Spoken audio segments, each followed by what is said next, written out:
My research focused on solving the Israeli-Palestinian conflict, offering a roadmap to peace, a seemingly impossible endeavor that has been attempted by numerous U.S. presidents in the international community for nearly 60 years. My proposal aims to offer a roadmap to peace centered around economic and cultural reform, supplemented with a suggestion of a unified state. In addition, this will take into account Israel's security needs along with Palestinians' needs for sovereignty. I utilized the resources from multiple political scientists, sociologists, journalists, and other experts to solve the dispute over territory and political systems. The proposals encourage cooperation between Palestinians and Israelis, forging a mutual relationship which will allow for a culture of empathy to grow.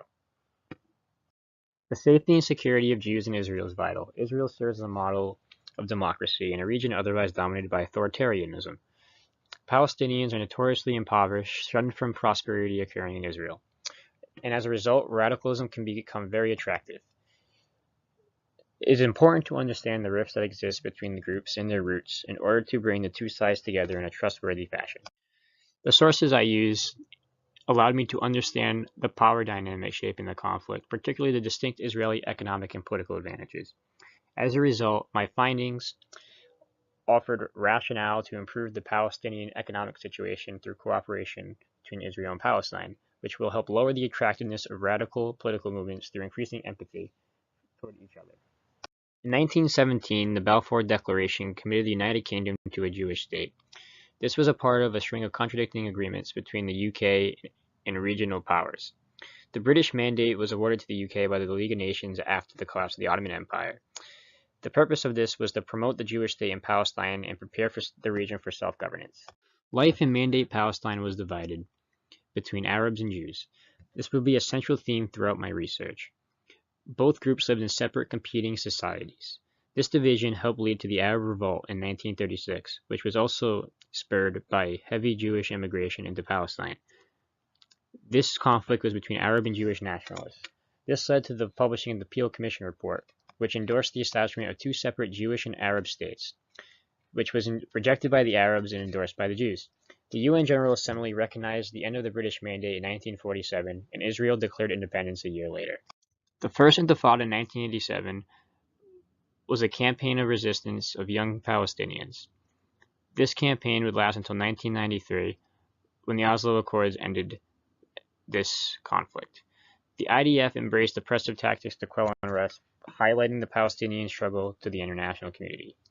The Israelis and Palestinians both offer key barriers to peace, which must be solved. A divided society between the two sides, a lopsided power structure that hampers Palestinian sovereignty through settlements and discriminatory policies, makes a two-state solution impossible to be executed. In addition, Hamas must be open to a peaceful cooperation with Israel, and Israeli security concerns are particularly worsened by repressed conditions of Palestinians living under Israeli occupation. Immigration and population control policies in Jerusalem highlight oppressive policies put in place by Israel toward Palestinians. In addition, an economic program that encourages Israeli private investment and discourages Palestinian entrepreneurship is in place, which Mosh Arns, a former Israeli political figure, admitted in the 1990s.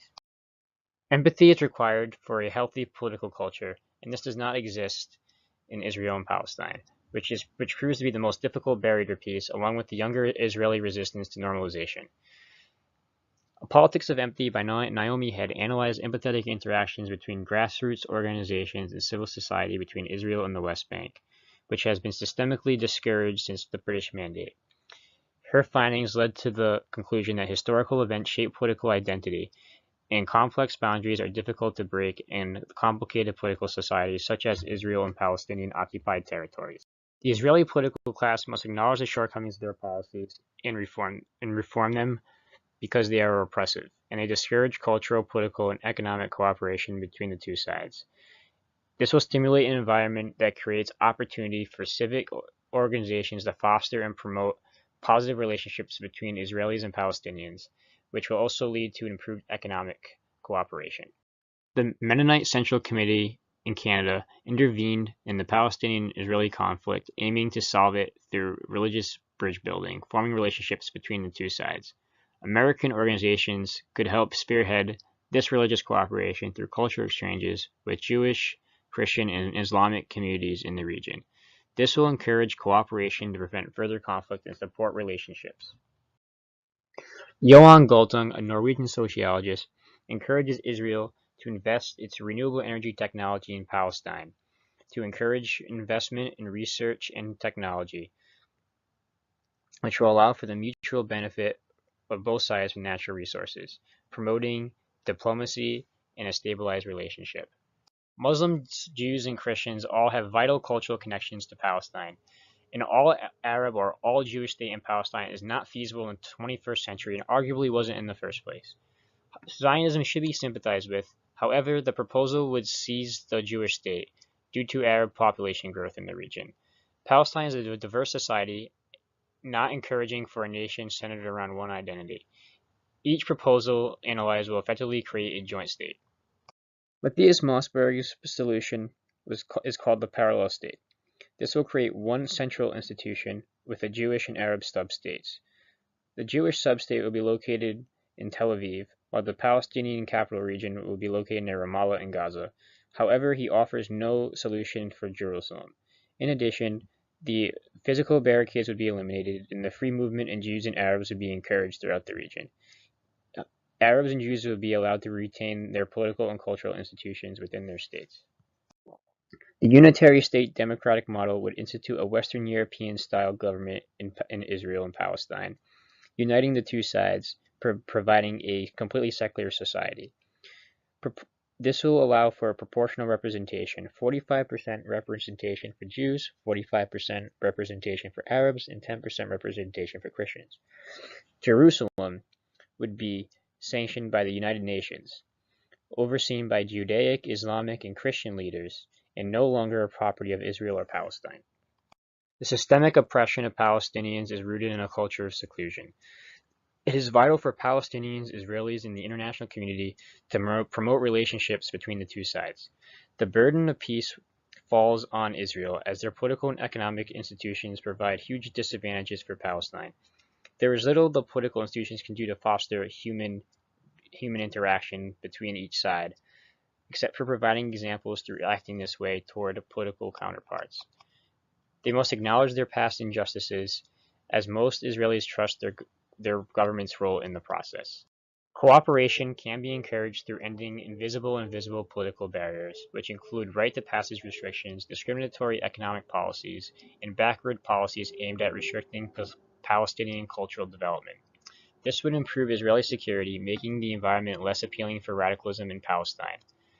In addition, it would open the business and educational community in Israel to new sources of human capital.